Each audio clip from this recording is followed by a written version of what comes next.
Halo anak-anak, berjumpa lagi dalam video pembelajaran IPA tematik kelas 5. Kali ini kita bersama-sama akan menyimak pembahasan tentang zat tunggal dan campuran. Oh iya, sebelumnya, apa kabar kalian semua? Mudah-mudahan seluruh anak-anak kelas 5 dalam keadaan sehat dan kuat dan tetap semangat walaupun belajar dari rumah dan berada dalam masa karantina seperti ini, tetapi Bapak doakan semuanya tetap sukacita, tetap semangat, dan tetap sehat. Baik anak-anak, hari ini kita akan mempelajari tentang zat tunggal dan zat campuran.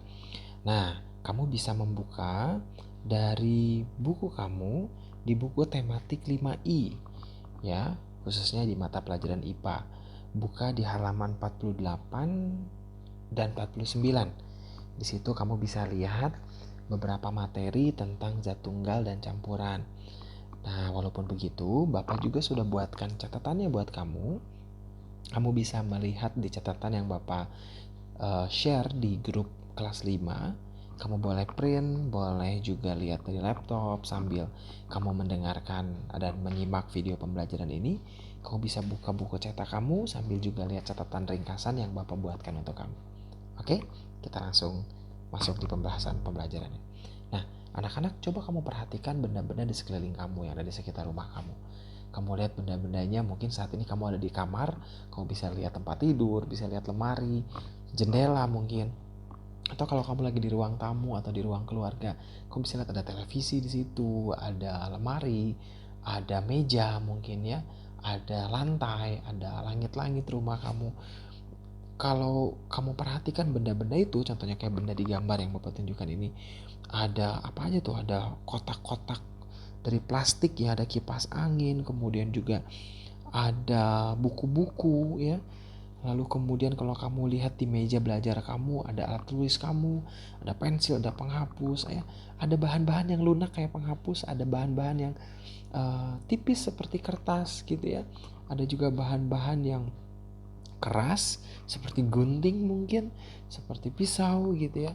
Ada juga bahan-bahan di dapur, barang-barang di dapur kamu, ada benda-benda di dapur seperti air, ada juga cermin, ada kaca, ada kompor gitu ya. Nah, semua benda itu berbeda-beda penyusunnya. Ya, sifatnya juga beda-beda.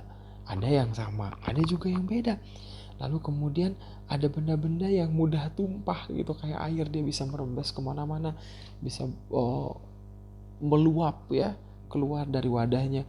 Ada juga yang panas seperti api ya, tapi ada juga yang enak kayak coklat cair misalnya gitu ya. Nah, benda-benda seperti ini kamu lihat, benda-benda yang di sekitar kamu, ada yang penyusunnya sama, ada juga yang penyusunnya beda. Tetapi kebanyakan mereka punya karakter, punya ciri khas yang berbeda-beda. Walau begitu, anak-anak, secara umum benda-benda di lingkungan sekitar kita tersusun atas materi. Kita menyebutnya materi. Ya, benda-benda lingkungan kita sekitar kita yang ada di dunia ini tersusun atas materi. Apa sih materi? Materi adalah segala sesuatu yang menempati ruang, mempunyai massa, dan memiliki sifat-sifat tertentu. Materi dapat berwujud padat, cair, atau gas. Nah, itu materi. Jadi, seluruh benda yang ada di muka bumi ini, sebagian besar yang ada di muka bumi ini, benda-benda di muka bumi ini tersusun atas materi.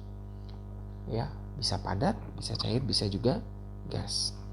Lalu, kita juga belajar bahwa materi itu sebenarnya bisa dibedakan menjadi zat tunggal atau zat murni dan juga campuran. Apa itu zat tunggal? Nah, kamu bisa lihat di buku cetak kamu atau di catatan yang Bapak kasih sama kamu ya. Zat tunggal atau zat murni merupakan materi yang memiliki komposisi yang tetap dan tidak mudah diubah. Ya. Zat tunggal bisa dibedakan menjadi unsur atau senyawa. Ya, unsur apa? Unsur itu zat tunggal yang tidak dapat diuraikan lagi menjadi zat lain yang lebih sederhana. Itu unsur. Unsur dibagi menjadi unsur logam dan unsur non-logam.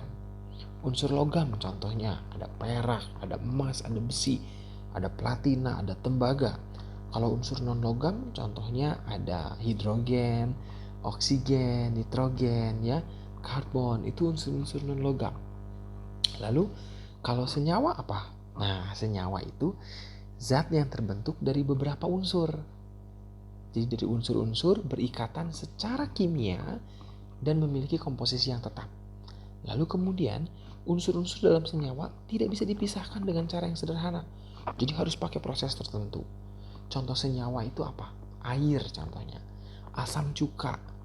Soda kue nih, mami kamu yang suka buat kue pasti tahu nih soda kue. Ada karbohidrat nih, zat gizi yang sangat penting bagi tubuh kita. Gula, garam, dan lain sebagainya itu termasuk ke dalam senyawa. Lalu kemudian materi yang lain, jenis materi yang lain ada yang disebut dengan campuran. Apa itu campuran? Kalau campuran ini terdiri dari 2 atau lebih materi yang mana sifat penyusunnya belum berubah. Jadi sifat-sifat penyusunnya itu masih ada gitu. Contohnya campuran itu contohnya seperti air teh, air gula gitu ya. Lalu kemudian air dengan minyak, itu campuran tuh. Sifat-sifat penyusunnya masih ada di dalamnya. Nah, campuran bisa dibedakan menjadi campuran yang homogen dan campuran yang heterogen. Apa itu campuran homogen? Campuran homogen itu terdiri dari 2 atau lebih materi yang berbeda yang bisa menyatu dengan merata. Itu campuran homogen namanya. Dia berbaur. Pada campuran homogen, zat penyusun tidak bisa dibedakan lagi, nggak bisa kelihatan lagi. Contohnya air dengan garam. Kalau kamu menggabungkan air dengan garam, maka garamnya larut di dalam air kan, garamnya nggak kelihatan lagi tuh. Tetapi sifat garam yang asin masih bisa kamu rasakan. Jadi sifatnya nggak berubah. Oke? Contohnya lagi kalau kamu bikin teh manis, pagi-pagi kamu bikin teh manis nih. Nah, di dalam teh manis itu tehnya bercampur dengan air. Ya, kelihatan jadi kuning-kuning, tetapi dia tercampur merata. Lalu kalau ditambahin gula, ya, gulanya hilang tuh, nggak kelihatan lagi. Tetapi rasa manis gulanya, rasa tehnya masih terasa sama kamu kan. Nah, itu yang disebut dengan campuran homogen. Lalu kalau campuran heterogen seperti apa? Campuran heterogen itu campuran yang terdiri dari atas 2 atau lebih zat atau materi yang berbeda dan tidak dapat menyatu secara sempurna. Pada campuran heterogen, zat penyusunnya masih bisa dapat dibedakan, masih bisa kelihatan gitu. Contohnya, kamu kalau pernah lihat orang tua kamu bikin kopi, tapi kopinya kopi tubruk ya. Kopi tubruk tuh kopi yang ada ampasnya. Nah, si kopinya itu ketika dilarutkan di dalam air, masih ada bagian kopi yang tertinggal di dasar gelas. Itu yang disebut dengan campuran heterogen.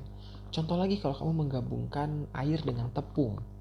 Nah, masih ada sisa-sisa tepungnya yang tidak larut sempurna di dalam air. Lalu kalau kamu gabungkan air dengan pasir atau air dengan tanah, maka kamu akan bisa ngelihat pasirnya masih ada di situ, nggak larut dengan sempurna, tidak menyatu dengan sempurna. Itu yang disebut dengan campuran heterogen. Nah, yang paling kelihatan nih, kalau kamu pernah lihat air dengan minyak, ya, coba deh kalau kamu di rumah ada air dengan minyak, kamu campurkan dalam gelas bening, kamu akan lihat air dengan minyak itu terpisah, tidak bisa bersatu. Nah, itu yang disebut dengan campuran heterogen. Jadi kalau kita ulang, materi bisa dibedakan menjadi zat tunggal dan campuran. Oke? Lalu zat tunggal bisa dibedakan lagi menjadi unsur dan senyawa. Jangan lupa tadi unsur bisa dibedakan jadi unsur logam dan unsur non logam. Lalu kemudian campuran ada campuran yang homogen dan campuran yang heterogen. Nah, anak-anak yang baik, pembahasan buku 5I secara garis besar hanya sampai di sini. Jadi hanya tentang zat tunggal dan juga tentang campuran. Bagaimana supaya kamu bisa memahami lebih jauh lagi? Untuk memahami lebih jauh, kamu bisa mengerjakan buku cetak 5I kamu di halaman 50, 89, dan 90. Di halaman 50 kamu bisa berlatih atau untuk memahami lebih jauh tentang materi yang baru kita bahas. Kamu bisa mulai mengisi tuh, ada kotak-kotak di halaman 50. Nah, kamu isi materi dibagi menjadi apa, lalu kemudian bagaimana sifat-sifatnya. Boleh lihat di catatan, boleh lihat di buku cetak. Lalu kamu bisa lihat juga halaman 89 dan halaman 90. Nah, ini untuk memahami lebih dalam lagi Apa itu zat tunggal, apa itu unsur, apa itu senyawa, apa itu campuran. Nah, kamu boleh isi halaman 89 dan halaman 90. Untuk lebih paham juga kamu bisa mengisi 5 benda di sekitar kamu. Di halaman 90 nih ada tabel untuk mengisi tentang carilah 5 benda di sekitar kamu serta manfaatnya.